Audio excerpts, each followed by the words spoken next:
Hey guys, New Jersey Piper Ben here. Wanted to have some tobacco this evening and do a first impression video. I was taking a look at the blends that I have and haven't opened yet, and ended up deciding on Pease Samarra. This is actually one of the original Pease blends, and it even dates back to his time at Drucker & Sons. It started out life as a blend called Sublime Port. And then as he kept changing positions, it evolved into a blend called Silk Road. And then eventually, as he was, sort of heading up his own blending house, it landed in its final derivation known as Samarra. And what it is main components are Red Virginia, Cyprian Latakia, and Orientals. But it also has a hint of what's coined Lemon Virginia, and also it has a hint of Perique. So we're gonna get a little bit of light going and take a look at this stuff.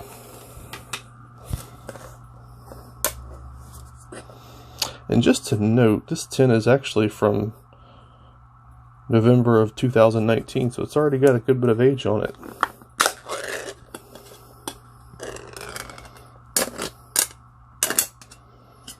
Quick tin note.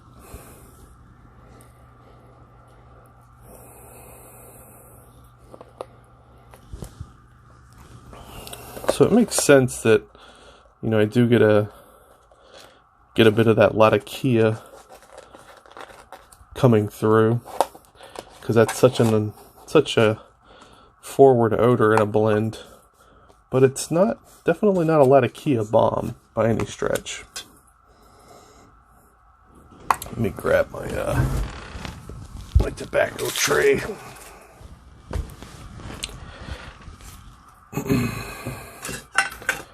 I don't want to spill too much of it out. So you can get a nice view of it there. Obviously you see those Red Virginias. It looks like we have a little bit of flake going on in there as well.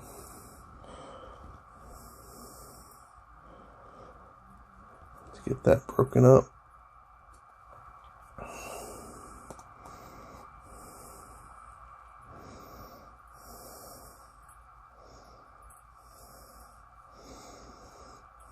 Let's get a little bit of moisture to it, but nothing too crazy. One more sniff.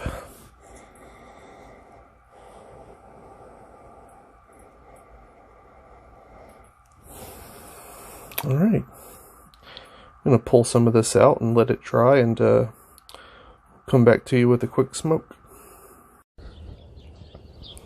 Hey guys. So I'm using my 7LE Flaminea 116 king size.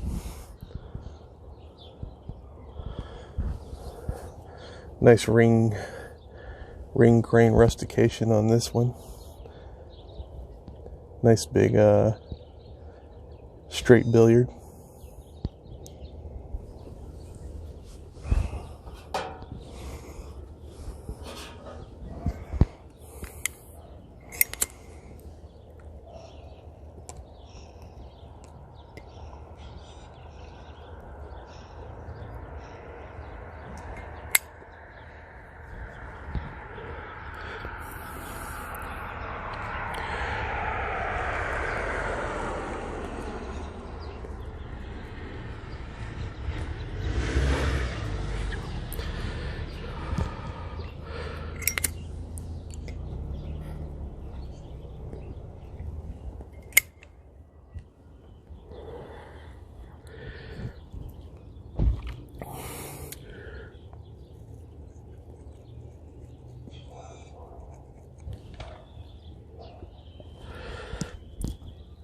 And like I said, this one was pretty dry in the tin.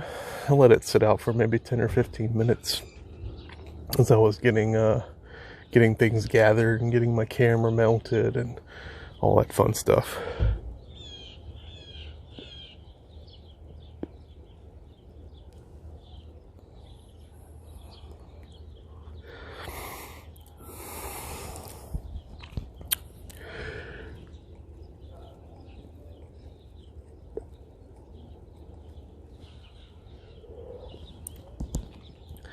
It's a bit of a coarse ribbon cut on this one.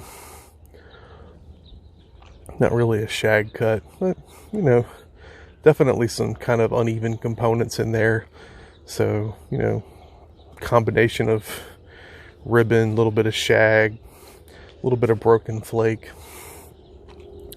It's a bit of a diverse mixture, but I did pack it pretty tight because I would say probably a thin enough mixture to where as it starts to heat up and burn, it's going to expand quite a bit. So it'll work its way down a little bit quickly at first.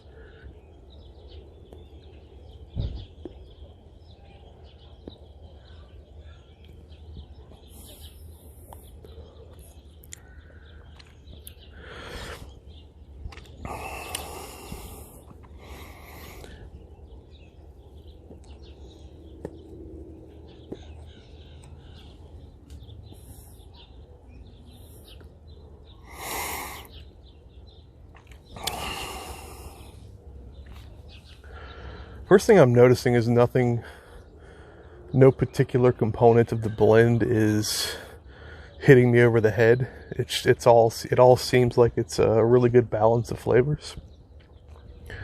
I definitely get the smokiness of the Latakia, but it's not incredibly forward. The Red Virginia base is definitely there doing its thing.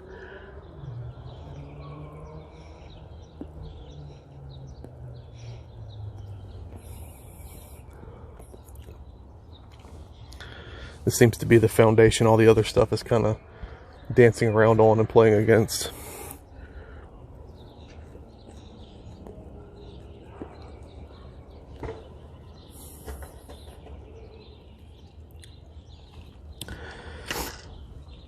Tiny bit of spice on the retro. It's that hint of Perique coming through. So again, definitely nothing prevalent, but there in the background. Again, just like a really well balanced blend. Very tasty, very tasty.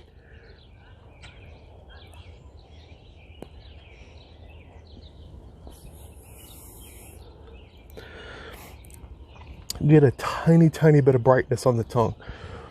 It's nothing like you experience with like Mississippi River and plum pudding. Even like I had some HH Latakia flake recently, and that has a very bright, sort of tangy tongue hit. This one's not really doing that, but it is a little bit. It's slightly there. It's slightly there, but not as prevalent as those blends I just mentioned.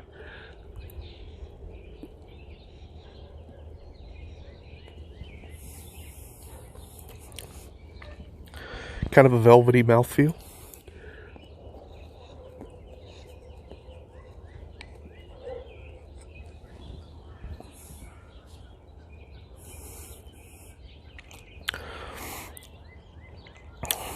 Like a creamy smoke.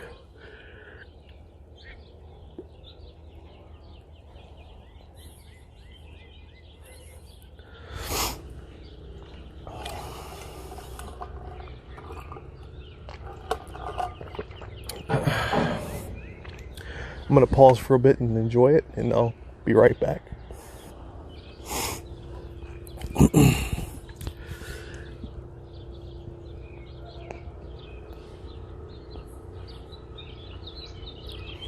So I'm about a third of the way down the bowl at this point. And it's been very consistent, very good.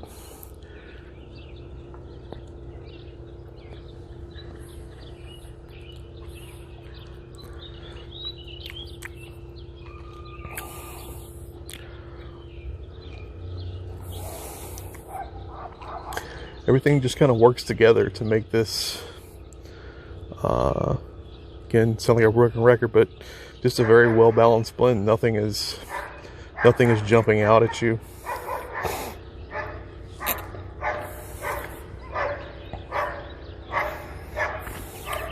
Except for the quality of the thing.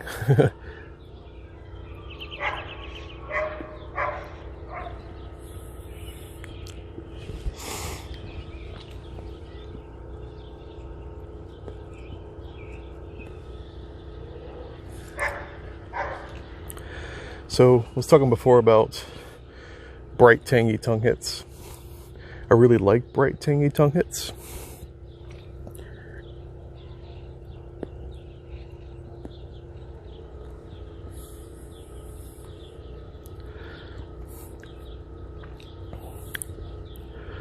So, you know, is this going to be a like a top 5 go-to blend for me? Not at this moment. But as is the beautiful thing about our hobby, I could put this away for 6 months, smoke it again, and have a totally different experience, because my taste could have changed by then. I could like it more, I could like it less.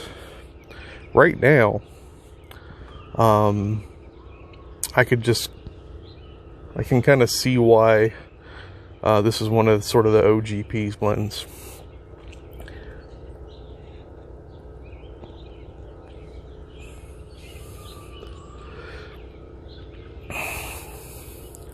There's something in the background here.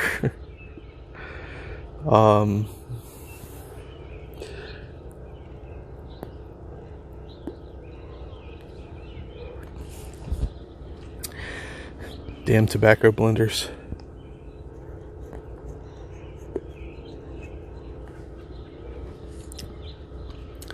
So I'm approaching midway down the bowl. It's obviously the smoke is evolving, but I don't want to keep this video running for too long.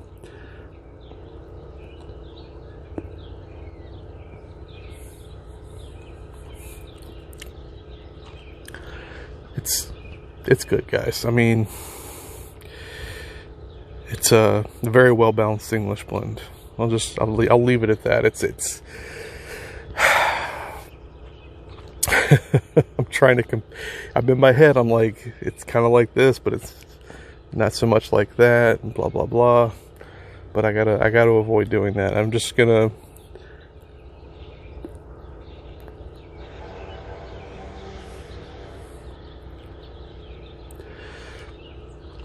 if you love English blends and you want to try sort of as many English blends as possible, if you tend to like GLP's blends, yeah, it's worth putting in the rotation. It's worth putting in the rotation. Is it better than Quiet Nights? Not right now. Is it better than Maltese Falcon?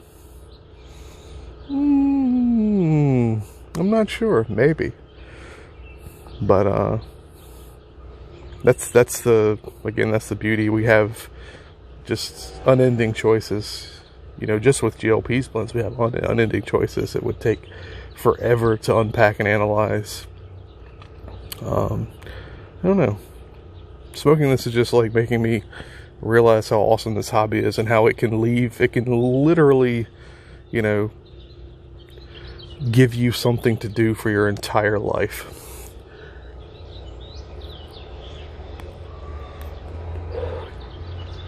I don't even have a lot of tobacco at this point. I've seen some of you guys' cellar videos calling you out. Beans 316.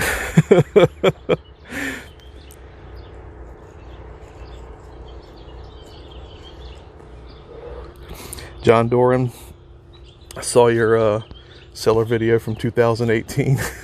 Oh my god.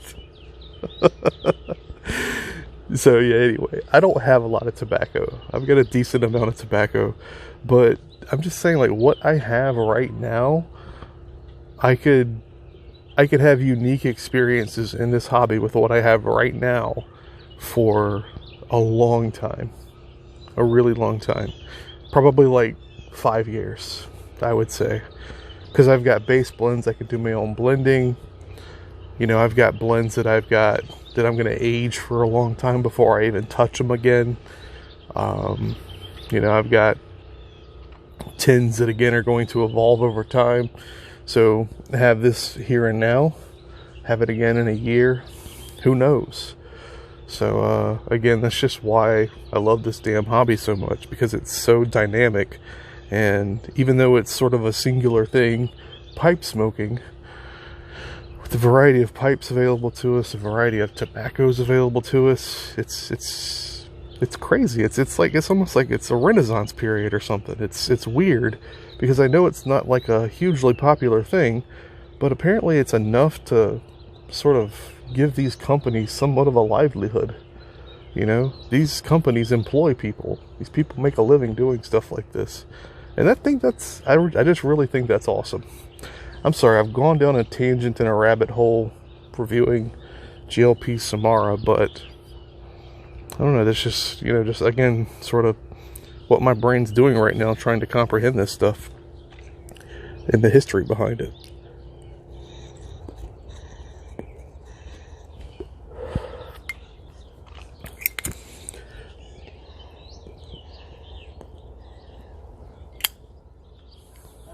Hello.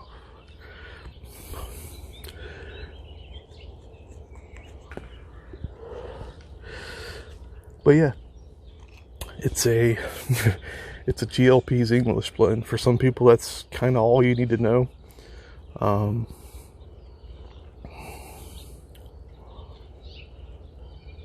Yeah, sorry. I know I was like 5 minutes ago, I was like, I need to shut up. I need to wrap this video up. But, you know, what are you going to do? If you guys made it this far, I appreciate you. I love you guys so much. Crazy times. Continue to be excellent to one another. And, yeah, take care. Have a good one.